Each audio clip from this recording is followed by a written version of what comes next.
नमस्कार माझ्या शेतकरी बांधवांनो, बऱ्याच दिवसानंतर आपण आज भेटतोय।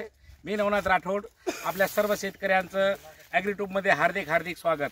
मित्रांनो, आज आपण आलेलो आहे या Axon agri sciences private limited या कंपनीच्या प्लॉट व्हिजिटसाठी। या गराडा येथील शेतकऱ्यांनी हे या कंपनीचं संकरित असं मक्कावान जे की 2061 या नावानं ओळखले जाते, त्याचे काही गुणधर्म आहेत, त्याची काही वैशिष्ट्य आहेत। इथं काही कंपनीचे प्रतिनिधी आहेत त्यांच्या, आणि त्यांना आपण या कंपनीबद्दल आणि या संकरित वाहनाबद्दल आपण आज जाणून घेणार आहोत।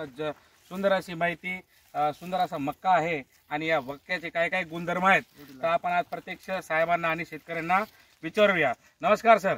नमस्कार नमस्कार नमस्कार भाऊ। नमस्कार। मला ह्या वाहनाबद्दल तुम्ही कुठून आणलं होतं, काय परचेस केलं होतं, कितीला बॅग भेटली होती, असं काही जर सांगता येईल, आणि या मक्का संदर्भात तुम्ही काय काय डोसेस वगैरे टाकले होते। आमचे असंख्य असे चाहते वर्ग आहेत, शेतकरी, जेणेकरून त्यांनाही माहिती मिळायला पाहिजे।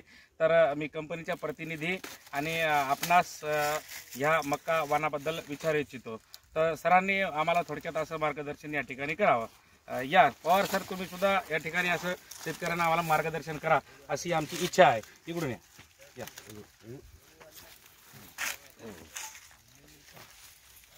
तर शेतकरी मित्र,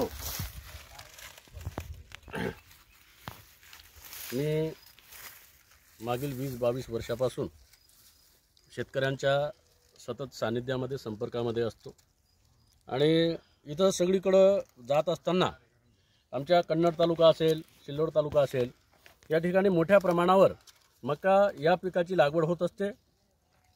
आणि हे सतत बघत असताना आज मी Exon agri sciences private limited या कंपनीचा हे खिलाडी नावाचा जो मक्का आहे तो बघण्यासाठी आलो। आजच्या परिस्थितीमध्ये मक्का हा 100% शेवटपर्यंत भरलेला आहे। याचा दाना चपटा आहे, रंग चांगला आहे, आणि ह्या मक्यातले जे गुणधर्म आहेत हे 100% आजच्या मार्केटच्या हिशोबानं एक नंबर आहे।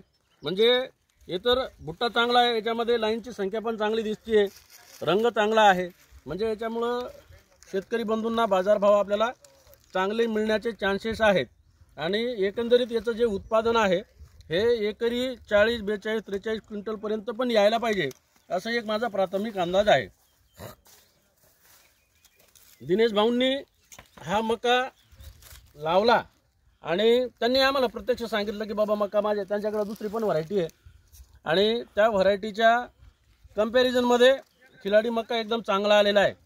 तर मी परिसरातील सर्व शेतकरी बंधूंना सांगेन की एक वेळेस आपण खिलाडी हे जे मक्याचं वाण आहे हे आपण अवश्य लावून बघावं आणि आपल्या उत्पादनामध्ये भर वाढवावी। धन्यवाद। सर, मला या ठिकाणी मक्याबद्दल असं विचारायचं आहे की मक्याचं एकरी किती बियाणं लागते, किती डोसेस वगैरे लागतात, त्यासाठी कोणकोणते अन्नद्रव्ये लागतात, जेणेकरून आम्हाला शेतकऱ्यांनाही कळायला पाहिजे।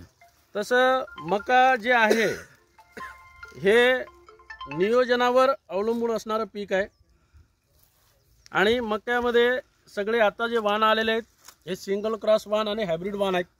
त्याच्यामुळं आपण आपल्या व्यवस्थापनेमध्ये संपूर्ण अन्नद्रव्य या पिकाला दिल्या गेलं पाहिजे। त्याच्यामध्ये नत्र असेल, स्फुरद असेल, पालास असेल, त्याच्यानंतर मायक्रोन्यूट्रिएंट आणि विशेषतः झिंक याला जास्त द्यावं लागते। झिंक जास्त दिल्यानंतर पुनरुत्पादन क्षमता वाढते, दाणे चांगले भरतात आणि टोकापर्यंत भरतात। त्याच्यामुळं झिंक या पिकाला अवश्य वापरावं आणि NPK सुद्धा वापरावं। बरोबर। शेतकरी बंधूंना मी या ठिकाणी विचारू इच्छितो, तुम्ही समाधानी आहात का या वाहनाबद्दल? एकदम समाधान आहे। भरघोस असं उत्पादन तुम्हाला मिळेल, पूर्ण उत्पन्न निघणार आहे याचे। बरं। धन्यवाद।